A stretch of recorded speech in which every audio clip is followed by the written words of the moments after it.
I want to start today by triggering a very specific and probably very traumatic memory for anyone who grew up in a middle-class Indian household. Oh boy, I think I know where you're going with this. I want you to just picture the family decision to buy a secondhand car. Let's say it's 2005, or, maybe 2010. Right.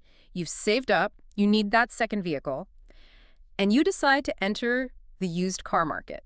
You mean the Wild West? Exactly. It was the Wild West. You aren't opening an app. You're not scrolling through listings. No. You are calling a guy who knows a guy whose uncle is selling a Santro. Right. Or you're walking into this dusty lot on the outskirts of the city. Yes. Surrounded by that faded, flapping bunting that's probably been there since the last Diwali. And that's where you meet the broker. The broker. Let's call him Bunty. Bunty. Perfect. Bunty is wearing a shirt that's maybe one size too small. He's chewing peon. And he is swearing on his mother's life that this Maruti 800 has only done 20,000 kilometers. Even though the brake pedal is worn completely down to the metal, you can see the shine. Precisely. And in that moment, you're standing there in the heat, you're kicking a tire for some reason. What is the overwhelming emotion you feel? It is not joy. It's not excitement, is it? No, it's fear. It's just this absolute paralyzing anxiety. Why? Why that feeling? Because, you just know that Bunty knows something you don't. Information asymmetry. That's the textbook term for it. That's the fancy term. Ooh. But in practice, it's the gut-wrenching fear that you are about to buy a lemon, a complete dud. You have no idea if the engine was flooded in the last monsoon? None. You don't know if the odometer was rolled back yesterday with a drill? You suspect it was. You have no clue if the papers are actually clean or if there's a loan still pending on it. You are walking completely blind into a transaction worth lakhs of rupees. And for decades, that was just how it worked. That was the Indian auto experience. A trust deficit so deep you could drown in it. It was an ecosystem built on opacity. I mean, the inefficiency was the feature, not a bug. What do you mean by that? The broker, Bunty, he made his money because you didn't know the real price. His margin was your ignorance. But, and this is where we really start our deep dive today, what if I told you that someone looked at that chaotic, dusty, anxiety-inducing mess and saw a multi-billion-dollar digital empire? It sounds impossible. It No. really does. It sounds like trying to digitize a tornado. And yet, that is exactly what CarTrade Tech Limited has done. Now, I know what you're thinking when you hear that name. CarTrade. Yeah, I've heard of them. They're a website. Right. It's a place with pictures of cars. And that is the biggest misconception we need to clear up right now. Calling CarTrade just a website is like calling Amazon just a bookstore. It's technically true at one point in time. Exactly. It's historically accurate, but it misses the entire point of what they are today. We are going to spend the next hour unpacking this beast. And I think beast is the right word, because when we dug into the source material for this, we found a company that is, arguably, the operating system for the entire Indian automotive trade. They're everywhere. I mean, truly everywhere. If you are a buyer looking for a car, you use them. Okay. If you are a dealer, you probably run your business on their software. The guy selling the car. The guy selling the car. If you are a bank, you use them to value the cars for loans. If you are a manufacturer, a huge one like Hyundai or Tata, you use them for consumer data and marketing. And here is the hook. This is what really grabbed me, and it's why I wanted to do this episode. Yeah. In a world of tech startups that burn cash like it's going out of style. Right. The growth at all costs mantra. Companies that lose money on every single sale, but, make it up in volume. CarTrade is different. Very different. They are profitable. In fact, they are highly profitable. They are sitting on a mountain of cash. Yeah. And they have done it with a business model that is, well, it's kind of genius. It's the asset-light model. And we're going to break that down in a lot of detail later. But the headline, the big takeaway is this.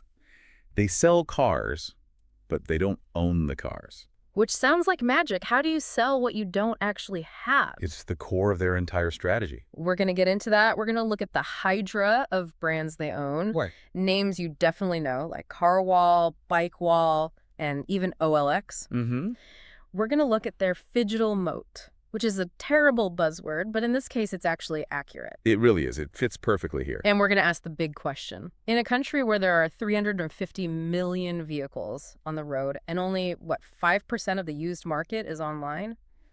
Just how big can this thing get? Spoiler alert. Yeah. Very, very big. So let's start with the basics. Section 1, the Hydra. I call it that because it feels like every time you look at CarTrade Tech, you see a different face. That's a great way to put it. If I ask a college student in Mumbai what CarTrade is, they'll probably say, oh, that's CarWale. But if I ask a farmer in Punjab, they might say, oh, yeah, that's Sharam Automal. And they're both right. They're both right. So let's peel that onion. CarTrade Tech is the parent company. It's the holding entity at the top. But the consumer, the listener right now, probably interacts with the search platforms first. These are the gateway drugs into their ecosystem. Exactly. The biggest, most well-known one is CarWale. CarWale is iconic. I mean, I remember using it back when the internet meant a dial-up connection or, a dongle plugged into a laptop. It solved that first fundamental problem we talked about, the price. The bunny problem. The bunty problem. Yeah. Before CarWale, if you wanted to know the price of, say, a Honda City, you had to call a dealer. Right. And the dealer would give you the ex-showroom price. Which is a completely fake number. It's useless. It is a totally useless number. It doesn't include road tax. It doesn't include insurance. It doesn't include the handling charges they just invent. So you show up at the showroom with a budget of 10 lakhs, feeling all confident, and then you realize the car you want actually costs 12 lakhs. And you feel ambushed.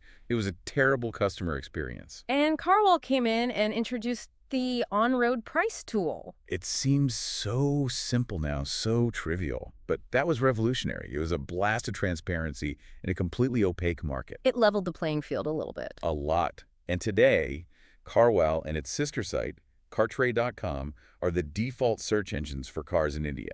They have the reviews, the comparisons, the videos. It is where intent is created and captured. Okay, so that's the four-wheeler side, which is huge. Yeah. But we are in India. If you just look out the window right now, for every one car, there are probably 10 motorcycles weaving through traffic. Which brings us to the second head of the Hydra, BikeWale. Same idea. Exactly the same logic, same tech engine, but it's completely optimized for the two-wheeler market. And this is crucial because the volume in two-wheelers is just staggering. We are the largest two-wheeler market in the world, right? By a huge margin. So by capturing that search traffic, they catch the customer early in their journey. Oh, that's smart. The life cycle idea. Precisely. Maybe today you're a student and you buy a scooter on BikeWale. 5 years from now, you get your first job, you get married, and you need to upgrade to a car. Where do you go? You go back to what you know. You go to CarWale. They own the life cycle of the vehicle owner. Okay, that makes sense. And then there's the new kid on the block, or rather the old giant that they just adopted, OLX India. This was a massive, massive acquisition for them. They bought the classifieds business of OLX in India. Now, I have to play devil's advocate here for a second. OLX, I mean, isn't that where people sell their used sofas and old treadmills they never use? Yeah. Why does a high-tech, data-driven car company want a garage sale platform? That's the common perception, and it's not wrong. But think about it from a different angle. Think about traffic. Eyeballs. Just the sheer volume of humanity that opens the OLX app every single day just to browse. Bitch D is not just a slogan, it's a cultural meme. By acquiring OLX's auto business, CarTrade didn't just buy another brand. They bought a fire hose of leads, a torrent of potential buyers and sellers. Okay, leads. So it's a funnel game. It's totally a funnel game. CarWale is for the serious researcher, the person who wants to sit down and compare the torque ratios of two different SUVs. That's me. That's the enthusiast. Yeah.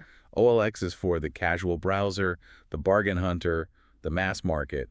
It's for the person who thinks, I wonder what a 2015 Swift goes for these days. So by owning both, they cover the entire spectrum of intent. The entire spectrum. Huh. Whether you are a car geek or just looking for a cheap ride to get to college, you are probably going to land on a CarTrade platform. So that's the glossy front end. That's the app store side of the business. But as I was reading through the reports, I kept stumbling on this other name that just didn't fit the vibe. Shriram Automal. Ah, yes. CarWale sounds like a cool startup. Shriram Automal sounds like, I don't know, a factory or a government building. It's not a factory, but it is gritty. It's industrial. And honestly, this is my favorite part of their entire business. Why? Because it is so incredibly difficult to replicate. This is the phygital aspect we mentioned earlier. This is the real physical moat. Phygital. Physical plus digital. Okay, explain what that actually looks like. If I drive out to a Shriram Automal, what do I see? You see dust. Yeah. You see acres and acres of open ground, usually on a highway just outside a major city. Okay. And parked in that massive yard are thousands of vehicles. But not just the usual Swift Desires and Wagonars. What else? You see commercial trucks, big Tata Warriors. You see yellow plate taxis. You see tractors. You see those huge yellow excavators, JCBs. So this is heavy metal. This is industrial equipment. This is the backbone of the Indian economy, sitting in a field, and all these vehicles are being auctioned. Off, so like with a guy holding a gavel and shouting numbers. Literally, that is exactly what it is. A guy on a podium with a microphone chanting prices. Do lakh, eek do lakh do. 2 likes, 2.1, 2.2. Yep.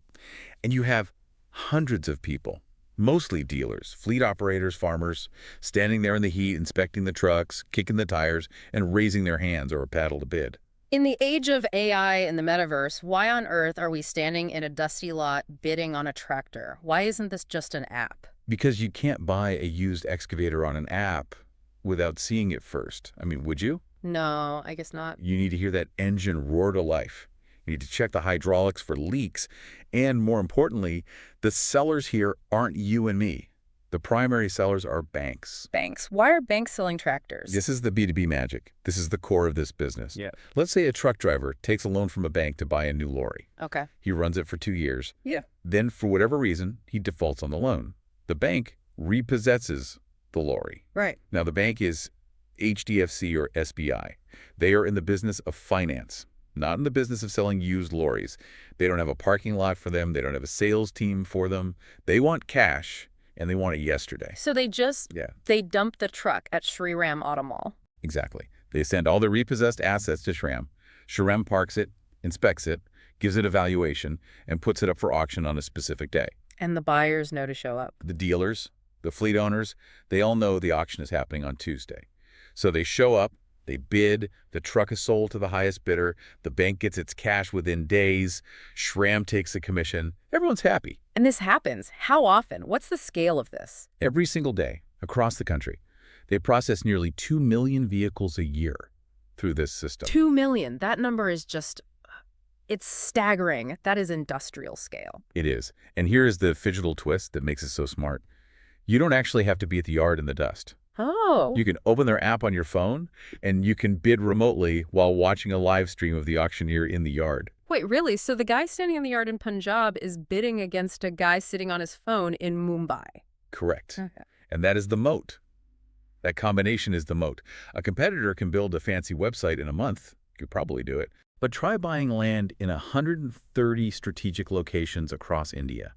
Try getting all the licenses. Try hiring hundreds of professional auctioneers. And most importantly, try building the trust with every major bank and financial institution in India to make you the default place to handle their repossessed You assets. cannot copy-paste that. You just can't. It would take a decade and billions of dollars. That's a serious defensive wall. Okay, so just to recap the Hydra. We have the consumer-facing apps like CarWale and OLX for search and discovery. Yep. And we have the industrial auction house Shriram Auto Mall for remarketing, especially for banks. That's right. But you mentioned earlier that there's even more. There's a layer of glue holding this together. You mentioned software. Yes.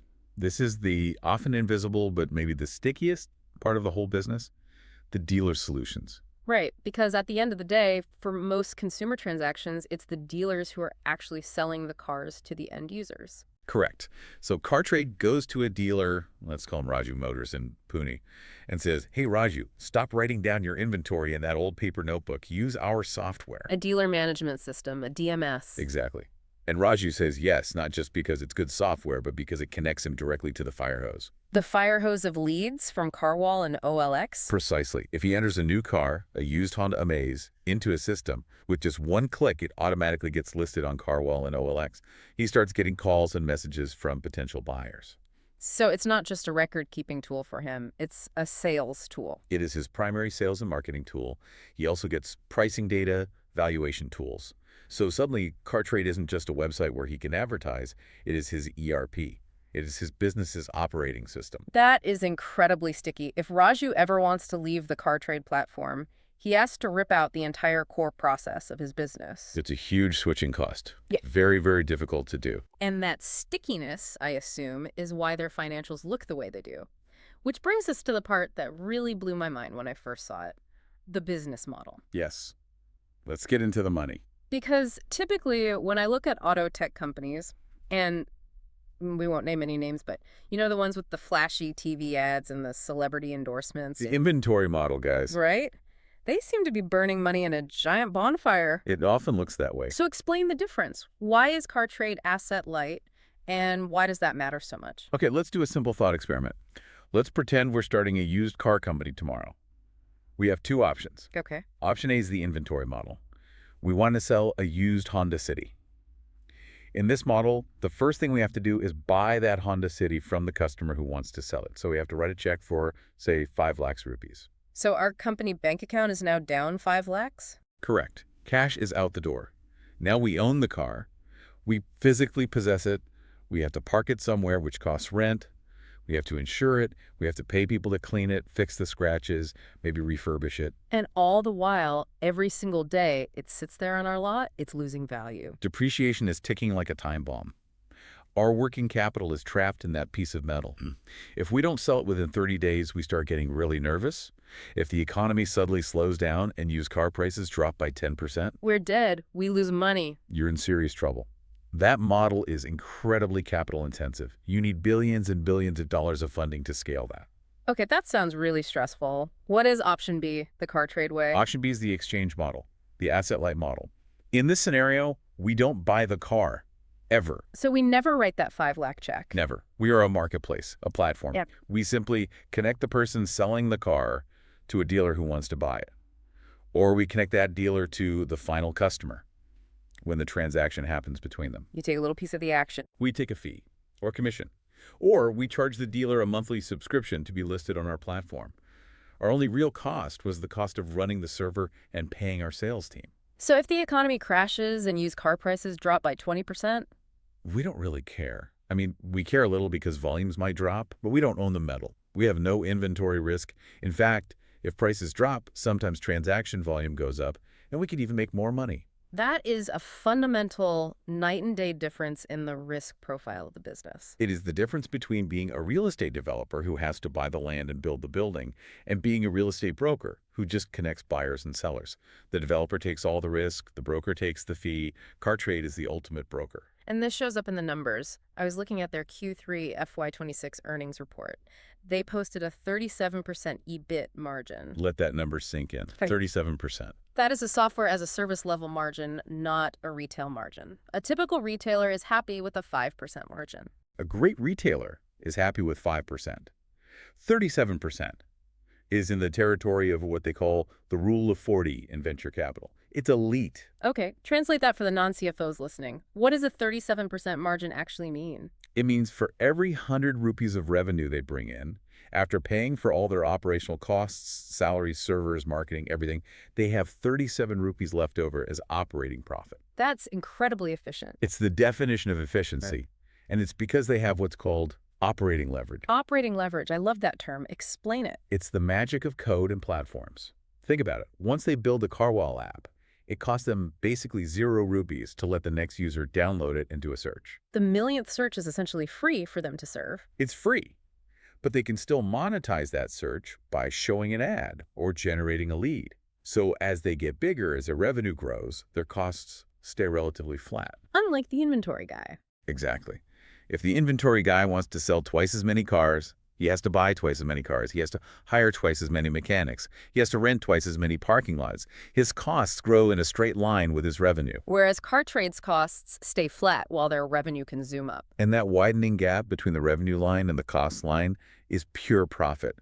That is why they have over 1,100 crore in cash and liquid funds sitting in the bank. And zero debt. And zero debt. In this economic environment, zero debt is a superpower. It means they're unkillable. They can weather any storm, and they can be opportunistic when others are struggling. Okay, I'm sold on the financials. The model is clearly superior. But let's dig into Section 3, the phygital moat. We talked about Shreyam Automall's physical yards, which is a huge barrier to entry. But I want to talk about the tech moat for a minute. Right. Because the sources mentioned something that sounded almost too good to be true. I had to double check it. 95% organic traffic. It sounds like a made-up marketing number, doesn't it? Yeah. But it's real. And this is, without exaggeration, the holy grail of any internet business. Define organic traffic for us, just so we're all on the same page. Organic means free.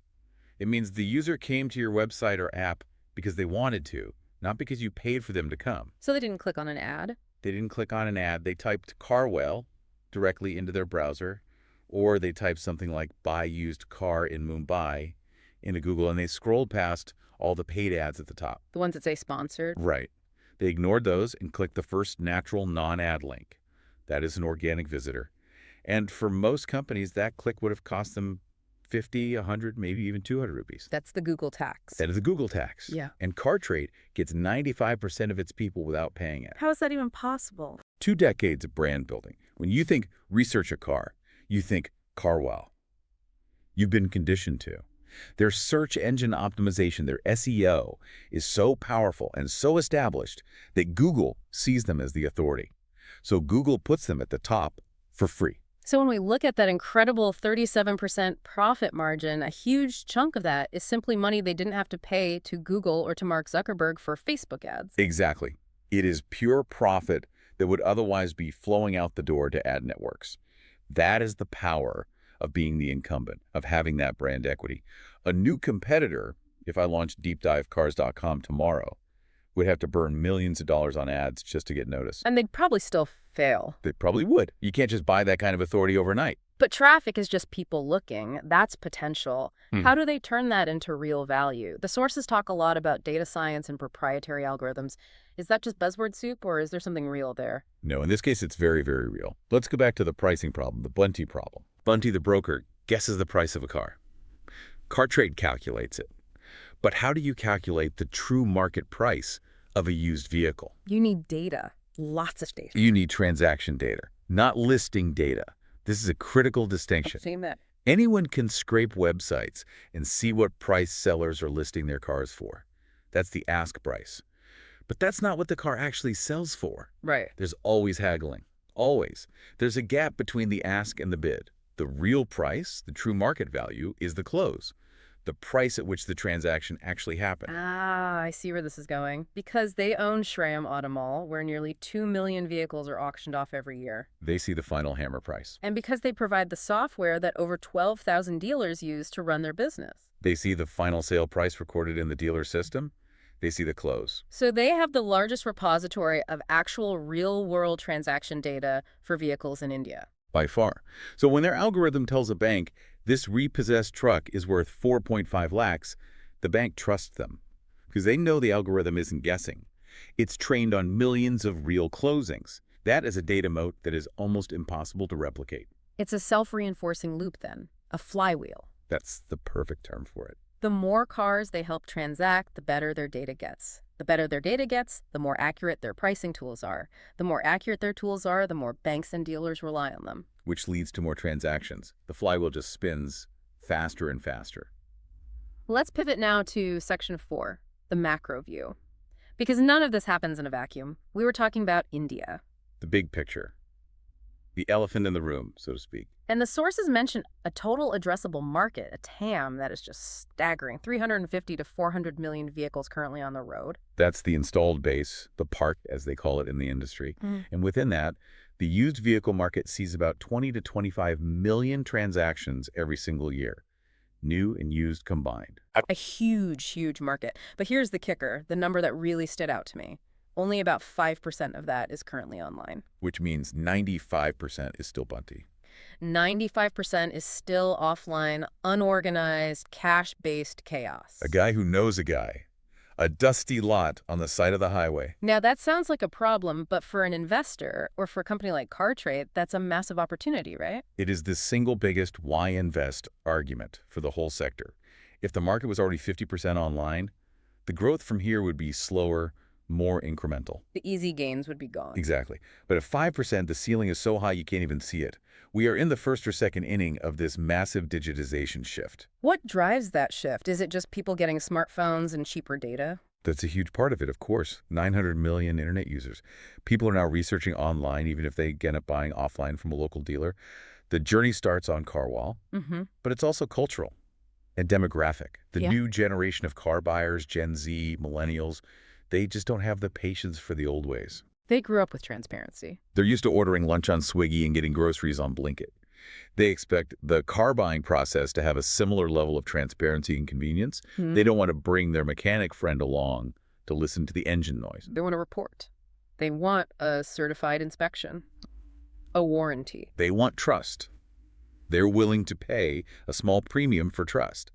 And this demand for trust from the consumer side is forcing the dealers on the supply side to modernize, to get on the platform. And the government is kind of pushing them in that direction too, right? There are regulatory tailwinds. Huge tailwinds. Yeah. The theme is formalization. Okay. Think about things like the scrappage policy, the new BSVI emission norms, GST compliance. All of these new rules make it much harder to be a shady, off-the-books, cash-only dealer. It's forcing the bunties of the world to either get organized or get out. Precisely. The government wants the entire auto trade to be documented and taxed properly. CarTrade is the documentation platform.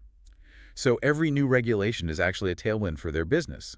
It pushes more of the offline market onto their formal digital rails. So you have this rising tide of digital adoption and formalization, and CarTrade is the boat that's being lifted by it. It's the best positioned boat in the harbor. So the wind is at their back, the market is huge, the tech is solid, the financials are incredible. It certainly seems that way. Let's check the scoreboard then. Section 5, recent performance. So for context for everyone listening, today is February 13th, 2026. We are looking at their most recent numbers, which are for Q3 of fiscal year 26. Right, the quarter that ended in December 2025. And the numbers, well, they confirm the thesis we've been talking about. Who did you see? Revenue was around 228 crore, which was up about 18% year over year, which is solid growth. It's good. Not spectacular, but solid. But look at the profit growth, the profit after tax. That grew much faster than revenue. The PIK margin is now in the 25–30% range. Which proves that operating leverage point we were just making, as they grow, they get more profitable. Yes, exactly. The efficiency is increasing. And what's also encouraging is that the growth is broad-based. Yeah. It's not just one division firing on all cylinders. It's not just the auction business carrying everyone. No. The consumer business, CarWale, and the others is growing nicely. The remarketing and auction business is also growing. They're seeing strength across the board. And it looks like they're successfully digesting that massive OLX acquisition. Digesting is the perfect word, because mergers are hard. I mean, most big mergers actually fail to create value. The synergies never appear. Right. But here, they seem to have done it smartly. They came in, they cut a lot of the costs at OLX, which was burning cash. They plugged the OLX traffic fire hose into their existing dealer network, and now they're reaping the benefits of that scale. It really speaks to the quality of the management team. You mentioned the CEO, Vinay Sanghi. He's a veteran. He's been in the Indian auto industry for over 30 years. He was the CEO of Mahindra First Choice before he went on to start CarTrade. So he's not a 25-year-old tech bro from Stanford who's trying to disrupt an industry he doesn't understand. Not at all. He is a car guy who learned tech, not the other way around. And that deep domain expertise matters. And the sources describe their overall strategy as acquisitive. They're builders, but they're also buyers. They're the Pac-Man of the industry. They look at the ecosystem, identify a gap, and then they go out and buy the best company to fill that gap. It's a classic buy versus build decision. And they've made it very effectively. They didn't try to build a massive auction house from scratch. They bought the market leader, Shriram Auto Mall. Yeah. They didn't try to build a classifieds giant to compete with OLX. They waited and then bought OLX. It's a very pragmatic and patient strategy. And because they are so profitable and have so much cash, they can afford to do it. They don't need to constantly go out and dilute their shares to raise money for these acquisitions. They can fund it from their own balance sheet or with very favorable terms. It's a position of immense strength. however. Here comes the however. There's always a however. Section 6, risks. I have to be the skeptic here. It's my job. Nothing goes up in a straight line forever. So what could go wrong? What kills this company or seriously derails the story? Okay, fair question. There are several things that could hurt them. The first and most obvious one is simply the economy, cyclicality. Cars are a discretionary purchase, one of the biggest you'll ever make. Extremely discretionary. Yeah. If inflation is running hot at 8%, if jobs are scarce, if interest rates on loans are high, you don't buy a new car. You fix your old one, you make it last another year, you take the bus. Exactly. And if people stop buying new cars, what happens? The supply of good, recent used cars eventually starts to dry up. That's the delayed effect. Remember, today's brand new Maruti Swift is the used car of 2029.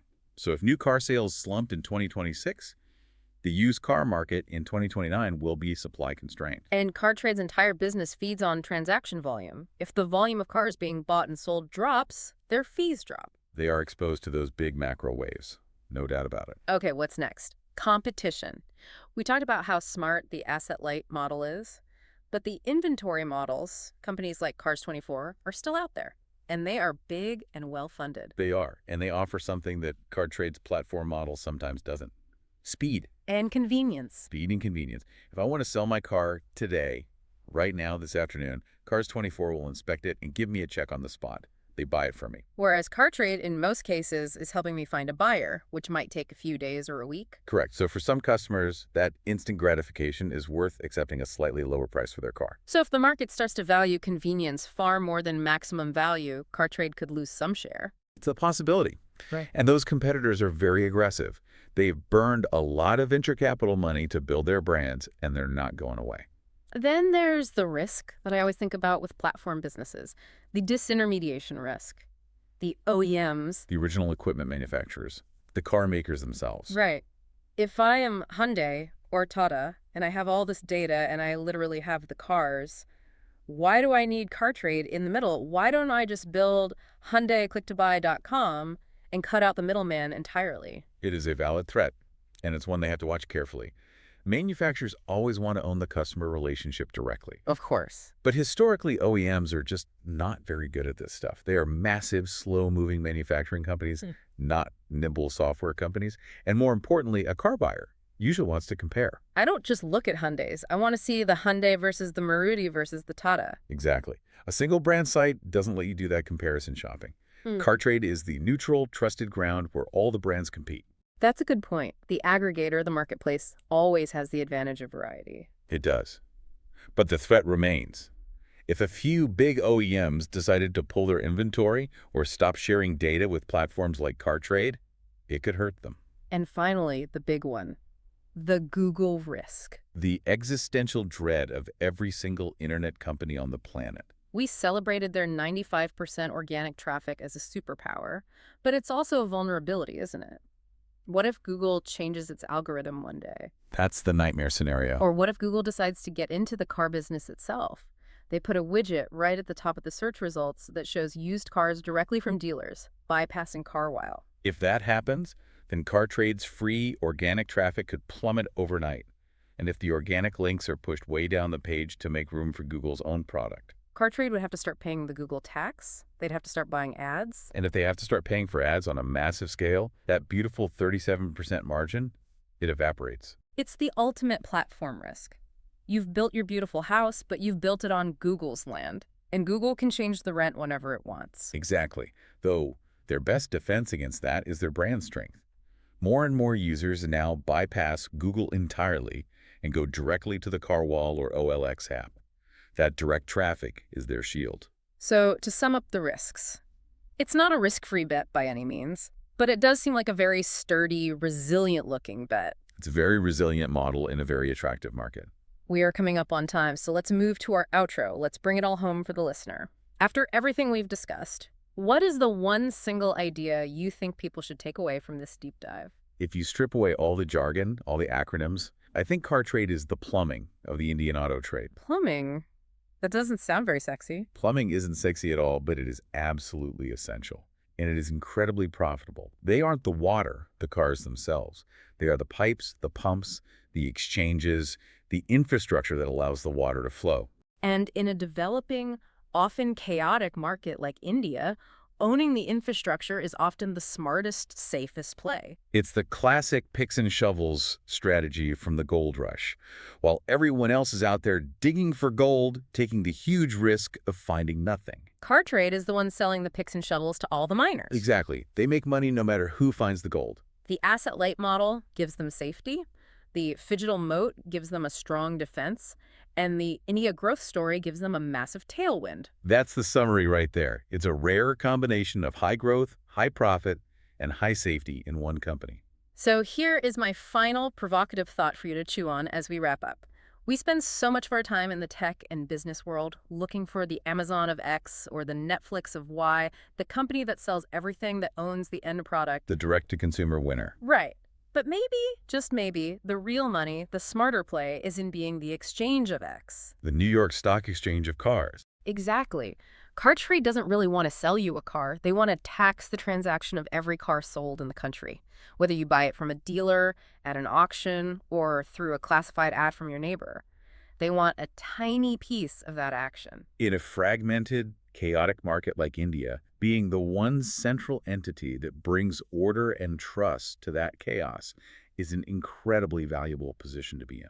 So is owning the infrastructure more valuable than owning the inventory? I think CarTrade's 1,100 crore rupee bank balance strongly suggests that the answer is yes. I would have to agree with that. The next time you see one of those for sale signs taped to the window of a dusty hatchback on the side of the road, remember?